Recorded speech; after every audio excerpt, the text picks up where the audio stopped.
Probably we were thinking with patterns, right?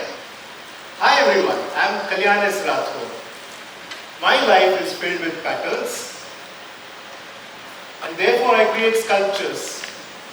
I learned words rather reluctantly, and when they came, I still was so much in awe of patterns in the world that I would reluctantly learn language, mathematics, science. For me, everything was patterns that I see around me. But I have a rare condition. I am unable to acknowledge the boundaries between mathematics, science and art. Okay, coming back to my beginning. When I was in first grade, the class teacher asked us to write 4 boxes. Color them red, blue, yellow and green.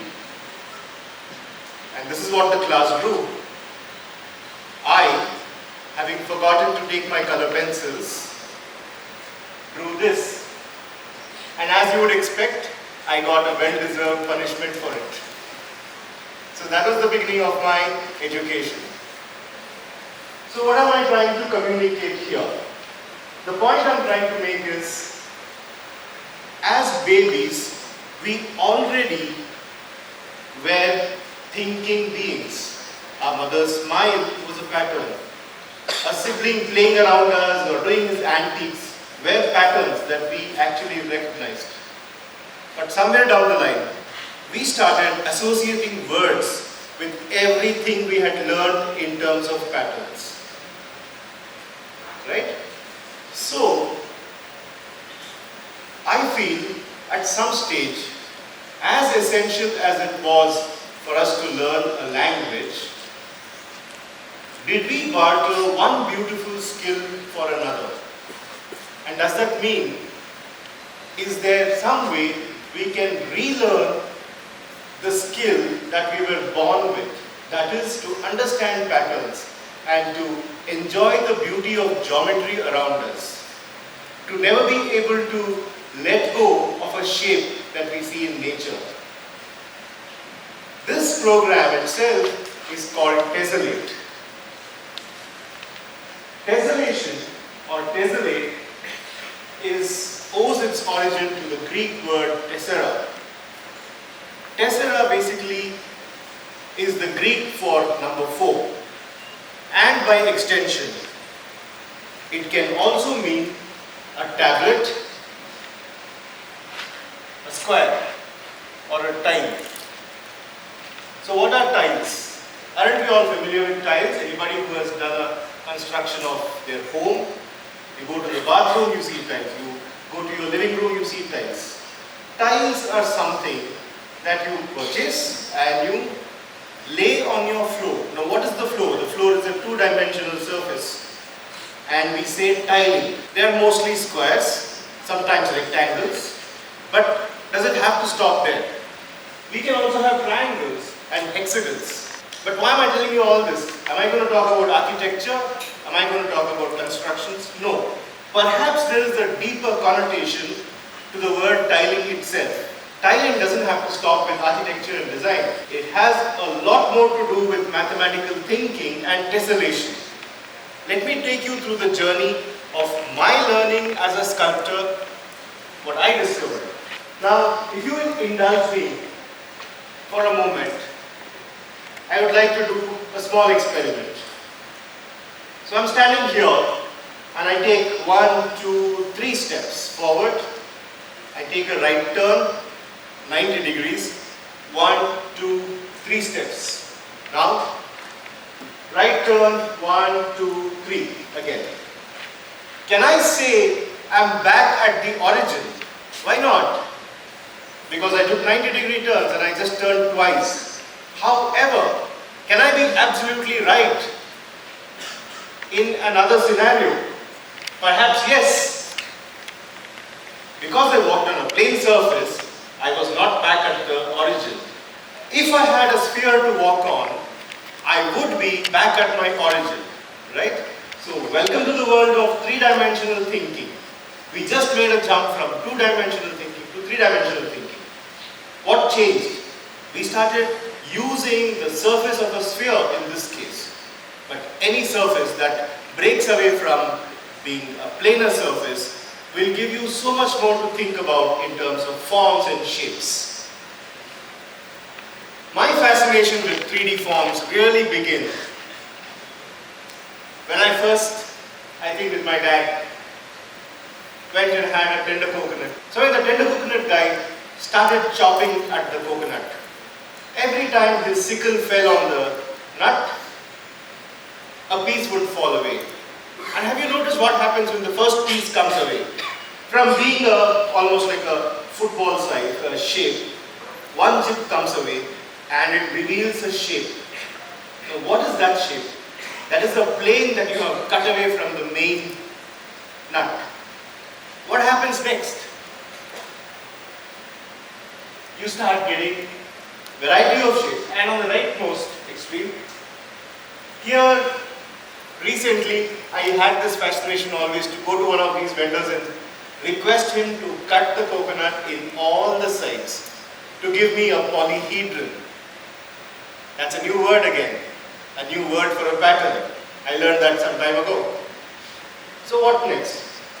I would love to work on the same shapes back in my studio or back at home, but I have no capability to cut a coconut like he would. So I started using a beetroot. A beetroot was very easy to cut. Chop it and you start getting shapes that you want, just like in the tender coconut.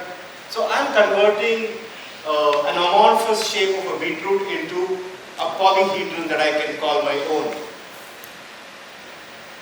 But then why did I choose a beetroot? Because then I could do another interesting experiment. Stamp it on a piece of paper and roll it so that I start getting patterns on the paper itself. Now what are these patterns? These are but the surface development of the polyhedron that I created. So what can I do with this? This sculpture at Bangalore's T2 International Airport was inspired by a similar idea where, now if you were to roll a three-dimensional beetroot on a sheet of paper, you get two-dimensional prints. But what if in my mind I had this fourth-dimensional beetroot which left a three-dimensional mark on the canvas of the wall in 3D. So this installation is called efflorescence, and it is a take on what the fourth dimensional artifact in our three-dimensional world would be. Basically, it speaks about the process of a flower blooming. And there's another interesting twist to this kind of geometry, which I will explain to you a little later. But suffice to tell you now that the largest flower in this is about 12 feet and the smallest is 6 inches. Nonetheless, they seamlessly integrate using parametric design. And also another word which I think you're familiar with, but I'll keep that for later. Now, having cut the beetroot in random manner, would not a question come in your mind that what if I were to cut the same beetroot in such a way that its surfaces would either display a triangle, a square, or a pentagon? What can I do with this kind of restrictions? Let us say there is a rule that I can't use any other surface for the beetroot, and I cannot mix a square and a triangle or a pentagon and a square. Then it gives you another interesting set of solids. These solids, never mind the names, because we are interested in patterns like small babies would be. But I think essential for me to tell you that these are called the platonic solids. And take my word for it, you can't make a sixth polyhedron by following these rules, which is the same shape has to repeat across the beetroot, and you cannot have more than, you see, on the corners, the same number of sides have to meet, and all the angles at the edges have to be the same. So if you follow those rules, this is all you can do. Now why is this important? we'll come across. Now, what is special about the cube now? Remember I spoke about tiling. What happens in tiling? Do you want a gap when you fill tiles? No. Do you want a tile to overlap? No. So the golden rule of tiling is no gaps and no overlaps. We have understood that when we see the tiling at home. But similarly, can you extend your thought to the third dimension? Think of it like we have to fill a room full of solids and then have no gaps and no overlaps. Which of these polyhedrons would be a good candidate to do that? Exactly, the cube. So, is there any other polyhedron from this that can do the same? No, they can't. Therefore, the cube is a very good candidate to do tiling in three-dimensional space. But is there a word for that? I'll come back to that. So, based on these ideas is the inspiration behind models and sculptures like these. These are fundamentally polyhedrons and platonic solids that come together. Here you have another interesting tetrahedron, it's a dodecahedron and an icosahedron all in one. There again, never mind the names. These are patterns that you need to be interested in. And if I were to break the rule of the platonic solid slightly, as in I can use two shapes on one beetroot, then the window opens out to the Archimedean solids, which are 13. Now these are important because as a sculptor, what do I design? When I design, do I just think of something fanciful, random? No, I can't, because I believe that random is an illusion. It is up to us to go and find out the basis behind what nature is doing, the biomimicry that is hidden inside nature. So, I was talking about tiling and how tiles happen in two-dimensional space and cubes can tessellate in three-dimensional space. But are cubes the most efficient way of filling a room? This challenge was addressed by Lord Kelvin in 1887. Lord Kelvin, a mathematician, was trying to solve the problem of what better than a cube to fill a room. I am simplifying the terminologies. So these are called space-filling frames. So when he thought of space-filling frames, he came up with a more efficient space filler. And I came up with a puppy based on similar ideas. Alright, so I just said more efficient. As though I'm talking about a person or an organization, how can a shape be more efficient? It is, after all, a geometry. So what makes it more efficient? Let me give you this example. You all know what this is. You all probably want it after this break. So why are these grid squares? And would you rather choose this grid? If you chose that grid, it's because you don't like to share your chocolate. Right? So what's happening here? Efficiency is subjective. The regular chocolate bar is efficient because it breaks easily. But if I were to make a chocolate bar with hexagonal patterns in it, grids in it, it would be very difficult to break or it would probably shatter.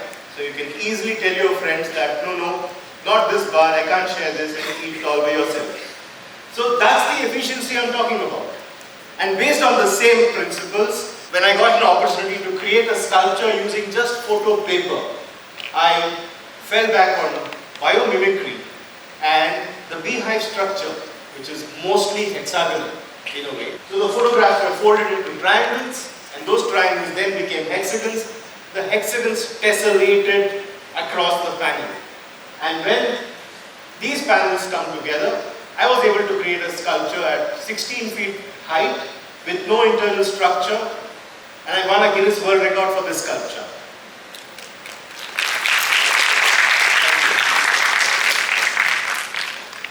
But then you'll ask me now, nature does not design things like it was made off a cookie cutter. the triangles and the hexagons and the squares I spoke about are pretty much like cookie cutter shapes. They are just repeating themselves. So what is so special? How come when we actually see the fantastic geometry in nature, we don't see it like it was designed from one shape? You're right, because there is a paradox here. Nature not only repeats itself, it also changes itself slightly, just like in mutation. The mutation and the change gives nature the tools to have fantastic designs. So to highlight that point, let me just show you a simple example. If I start with a single line, let us say this line is about 100 meters long. Iteration number 1, I just copy and rotate the line. Iteration number 2, I copy both those lines and rotate it. Number 3, and so on. Do you see something that is happening? And it is not doing the cookie cutter repeat and copy anymore. The paradox of nature is answered by fractal geometry. Fractal geometry is when a shape repeats itself, changes, and it goes on changing, although the operation you are doing on it is the same. This, by the way, is a very famous fractal.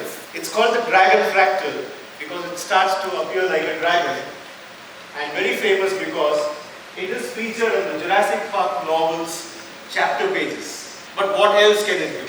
Remember, we started with a 100-meter line. By the time we have done iteration number 16, that fractal has grown as big as Bangkok. So, only the other day, I saw an elephant when I was making chai at home. But not that I was in Munna's tea estates. I saw an elephant when I cut this piece of ginger, and there is a word for it. It's called pareidolia. It is a phenomenon when the mind sees things that are not meant to be meaningful, but your brain is creating meaning out of shapes that you are perceiving. And that is the story behind how most of my sculptures come to life. And I start seeing an abstract capability of an object that is not really an abstract. I believe that every form has a geometric predisposition.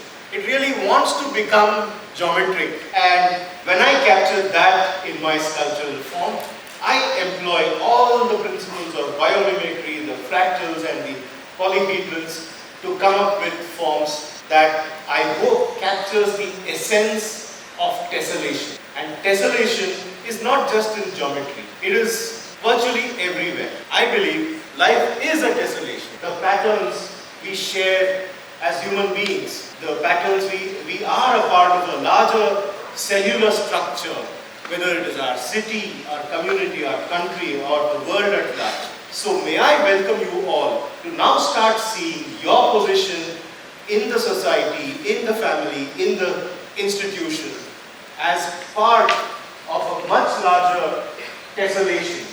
And then again, tessellation is just another word.